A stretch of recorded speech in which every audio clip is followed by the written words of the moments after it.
Gee, I sure wish I had something to do, like talk about a movie or something.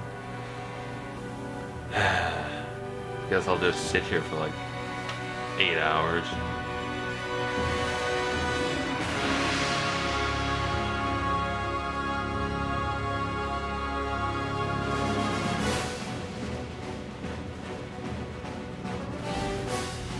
I'm Batman.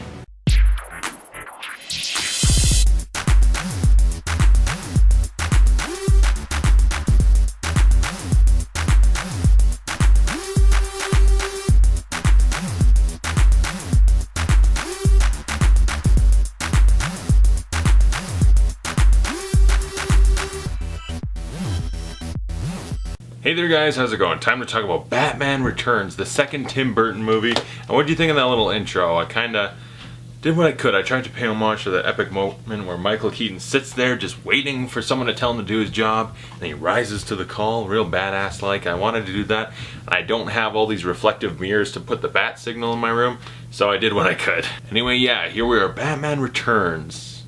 You know, before that, you know what, we gotta fix it. We gotta do it right. Let's kill some of these lights. And by some, I mean all. Even the backlighting. That's dramatic. Not like that. Alright, and one more. Yeah. There we go. Hey, I'm Batman. Welcome to my cave. Yeah, how's this for atmosphere? Really sets up a good atmosphere. The silhouettes and everything. Maybe I just take one of the blue lights, accentuate my... Can I though?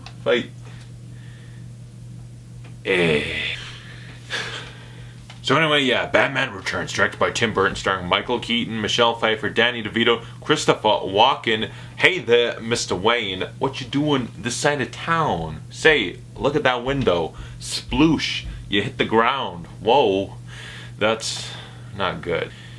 So yeah, this is a follow-up to Batman, the very successful movie, although in my review, if you watch it, you know, I had problems with it. It's not perfect, but I don't hate it. You know, it's still, it has nice atmosphere and tone. It's kind of a dark comedy. Joker's great, Batman looks really cool, but the problem is, you know, they screw up the biggest thing about Batman, no guns, no killing. And also, it's kind of a dull movie when it's not about Batman or Joker. So yeah, and it's called Batman, and the movie's more focused on the Joker. It's just little problems like that that annoy me with the movie. I don't hate it, but it got like a C. This one, however, is a little bit different. And in this one, we got Batman returning, although he never really left. But anyway, it's like more focused on the Penguin now and Catwoman. You know, the first one, Batman gets the spotlight stolen from the Joker. This time we got two villains to steal a spotlight. Penguin, this orphan boy from a wealthy family who was thrown in the sewers because he was deformed and then became a real sick, disgusting asshole. And Catwoman, who was pushed out a window by Christopher Walken, resurrected and became the Cat Lady. And that's what we get. And Batman's got to punch them both. And so in this one, Tim Burton's back. He's bringing that atmosphere and style that he brought to the first one. And the thing about it is, I don't know how much I mentioned it last time, that German expression is a look of Gotham, the certain atmosphere and style that it is a dark atmosphere, not necessarily gritty, but its sensibility is dark, but yet it also tonally is kind of light in a way that seems it's like adding a dark and gritty filter to a Adam West Batman episode. Because in the last one it had it, and this one really has it. We'll talk about it for sure. But as I said, this is directed by Tim Burton, and one of my big problems with this one, even more than the last one. The last one, it seemed like a problem because, yeah, the focus is more on the Joker. That's where he's paying attention to. And this one, it becomes very overt. Tim Burton wants the freak show. He wants to pay all his attention to the freaks and the weirdos. He doesn't care about Batman, even though Batman is a weird freak if you think about it. But no, he wants to pay all attention on the Penguin and Catwoman. And yeah, Batman's there, whatever, fine. But he just loves his freaks, and Burton, that's where his sensibilities are putting him towards, and that's just what he wants. He wants a monster show, and that's why the Penguin looks so different, right? Because the Penguin, holy, I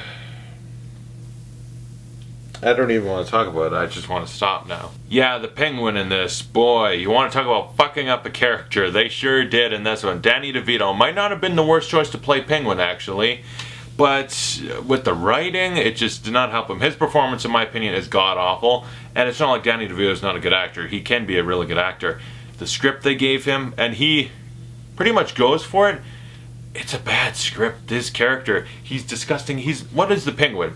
He's this, is he British or faux British? He's kind of phony British from Gotham, born to royalty, but a little deformed. He's fat, short, had a big nose, so people called him Penguin. He was bullied, basically, and he became an arms dealer. That's his thing. He's not this freak with the flippers and like, the nose is fine, I guess, but he's got like black shit in his teeth all the time. He's disgusting. Yeah, like just a freak running around biting people's noses off, and a sex pervert at that. Although that's the one part of him I like, is that one joke, I'll show her my French flipper trick. Like, I like that joke. That was the only one I liked. That's the only part of him I actually liked in the whole movie. That one joke. But he's a sex pervert, a disgusting, he's off-putting, he's just, I don't like spending any time with him at all. Every time the movie pays attention to him, I almost have to tune out, because it's just, he's off-putting. The right word would be unpleasant. Every time I see him, it's unpleasant, and it's not fun to watch. It's not at all. Not that Danny DeVito doesn't try, but they gave him shit to work with. And Michael Keaton, to go to our hero, hey, Batman, really, he's great in this. I like him as Bruce Wayne and all that. I feel like in the first one they didn't really do enough with the drama of like all the shit he has to go through internally, all the trauma he suffered in his life, and they didn't do that justice. It was like they did a little bit, but it was more Kim Basinger, like, can I take pictures? Can we talk about nonsense? Hey, let's sit at this giant table and eat soup. Like, it's just like, there's a lot of cool stuff you could do with Bruce Wayne in a movie, and Tim Burton just didn't seem to care. And in this one, even more so, where I'm thinking, what does Bruce Wayne do in the movie? There's the one part where he's sitting there, and this is actually one of the most badass moments, but if you think about it, also a very sad moment. He's sitting there, he's brooding, if you will. Signal lights up, he stands in the call to action, it's reflecting on him, the bat signal is all epic and awesome. It's a badass moment, I love it. It just looks great. But if you think about it, it's like, well, what was he doing? He was sitting there brooding, but more or less you could say, yeah, he's sitting there waiting for someone to tell him to do his job, which is kind of like, I don't know if I want my Batman to be a slacker like that.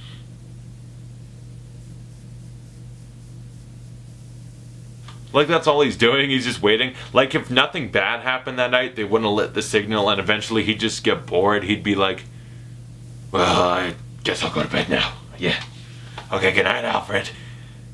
And not that I have a problem with Batman brooding or anything. I feel like every night almost, he would have to do a little bit of brooding to get in that mood, like, I want to go punch someone in the teeth.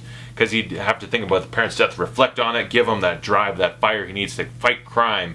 But I think of Batman, like, I don't think of him sitting there waiting for someone to light up the signal. Like, you light the signal when you need him. Like, Batman, there's some serious shit. But most of the time I think, maybe Batman takes a rest night or two, like, I'll just brood tonight, I'm really sore, like, seriously, I fought Bane last week, he fucked up my rib cage, I'm gonna rest, and that's fine, I'm sure Batman has rest days, but I think of Batman as a guy that goes out to patrol, drives the Batmobile, which they also had in this movie, he's just cruising around town, looking in windows like, oh, hi, Penguin, that seemed a little odd, but it went, like, patrolling more like flying in the bat wing or running on a rooftop, something like that's his patrol. I don't see him waiting for the bat signal like, okay, I guess I can go to work. Oh, they didn't light it by like 11 o'clock, I guess I'll watch Family Guy or something. You know what he should watch? This badass TV show. But anyway, back to the point. Yeah, I like the shirt. But so, yeah, Batman, he's very uninteresting in this movie because they give him nothing to do. He's got that one scene, and then he's got one really good scene with Michelle Pfeiffer, that scene where they're dancing, and it's dramatic. It almost feels out of a different movie because it's dramatic and tonally balanced and all that. But aside from that, he doesn't have anything to do. And in fact, it's almost a little inconsistent. It starts and he sees the Penguin, and he's like, oh, gee, I feel bad for that guy. I hope he finds his parents. And then one scene later, he's like, you're not the mayor. I don't trust you. And they're all at each other's throats. It's like, did you cut out like 8 scenes of them not liking each other? Where did this come from? This conflict seems like, I'm Batman, you're the bad guy. We don't like each other. Even though they haven't given a reason for them to dislike each other, it's just like, you look weird and I'm prejudiced, so I'm going to kick your ass. Coming from a guy in a mask. It's odd. It's very odd. The writing was pretty lame right there. This camera needs adjusting. Okay. Sorry, it was bugging me. I was looking at the screen and it looked off. And so yeah, there's Penguin, which I didn't like, and then there's 2 other villains in this. We also got Christopher Walken. Baby, it's me, Chris Walken, Max Shrek, not the green ogre. Me, big wig, look at my hair. Hey, I'm not gonna act too hard. I'm gonna phone it in. was my check. Like, that's what Chris Walken was phoning it in this movie. Because I think of a Chris Walken, any movie with Chris Walken, you should be able to think of like a scene where, he crushed that monologue, or that memorable Chris Walken scene where he's kicking ass. Sicilians are great liars, 2 mice fell in a bucket of cream. Hey, I'm not going to put my hands up. I don't care, you got a gun. Too bad. Like, I think of Chris Walken as having all these great scenes. And in this, there's nothing memorable about him. He's so bland. And they also give him shitty lines. There's one part where he's like, yawn, and leaves. It's like, there's some shitty lines. There's shitty writing in these Tim Burton ones. And also, we got Catwoman. I need like 20 minutes alone. Yeah, Catwoman, a classical character. The cat broker dresses up like a cat. Awesome. Uses her sexy, seductress ways to mess with Batman. It's like, listen, you're breaking the law, but you're pretty hot. And in this, it's what happened. She got pushed out a window, died, resurrected, and dresses like a cat and doesn't burgle, just does... She blows up a building and goes meow, which, again, when I talk about shitty lines, they gave her some real shitty ones. I'm Catwoman, hear me roar. She licks and cleans herself. She got all the bad lines. She got one of the worst roles to play. And she really went for it. She really committed. That whole trashing her apartment scene. Look at this sign. Hello there. How about hell here? That's just like, whoo. She takes all her generic stuffed animals and grinds them up in her sink. It's like they gave her shit. Drinking milk constantly. It's embarrassing. It's very embarrassing to watch. But she's pretty sexy when she wants to be. When she's like, I feel so much yummier. It's like, you do. And that's a line straight out of the Catwoman porno that I watched last week, and it was great. I don't know if it was or not. I wasn't paying attention to the dialogue, if you get what I mean. I was also wearing this while it happens. But anyway, back to the movie. So yeah, Catwoman, she's embarrassing to watch. Penguin is irritating to watch, and Christopher Walken is boring to watch. And then Batman, I love watching him when he shows up. He's so underused. But when he shows up, sometimes there's just moments of pure greatness. Like, that's fucking Batman. I remember talking about how stiff he is. Like, hey, Batman, look over to the left. Huh? Like, he has to do that. He can't turn his head.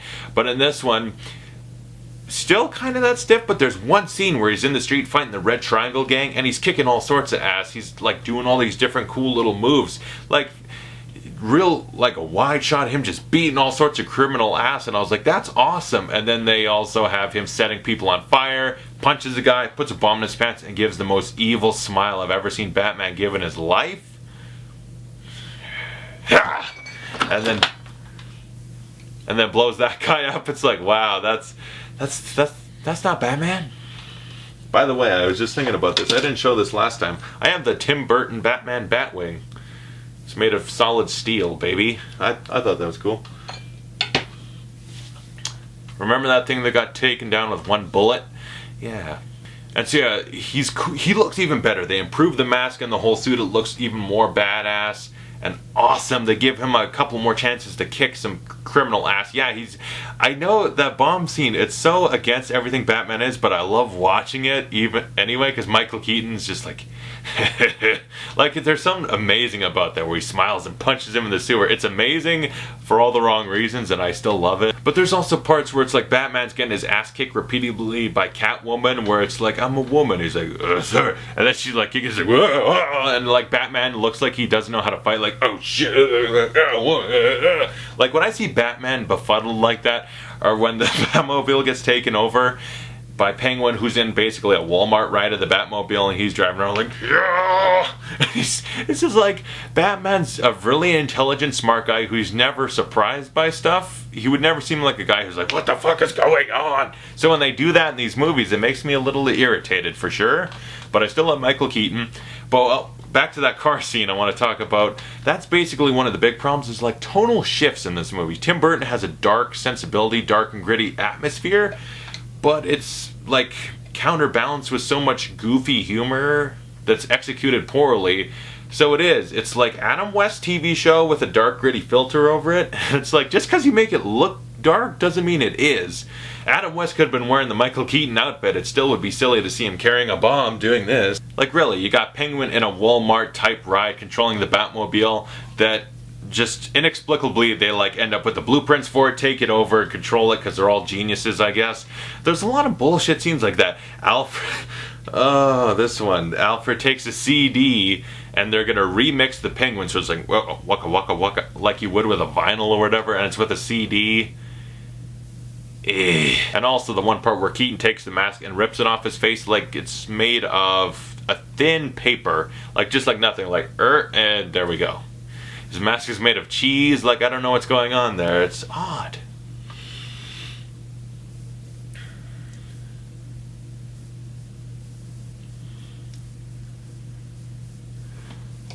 It is weird. It's such, like, they have silly bullshit scenes, and like I said, Tim Burton's got a dark, evil sensibility in this movie. This movie's actually evil and cruel in a lot of ways. Like Penguin, that character alone, disgusting, vile. He's unpleasant to look at, and this unpleasant, dark evilness of the movie. He's like, I'm gonna murder all the children.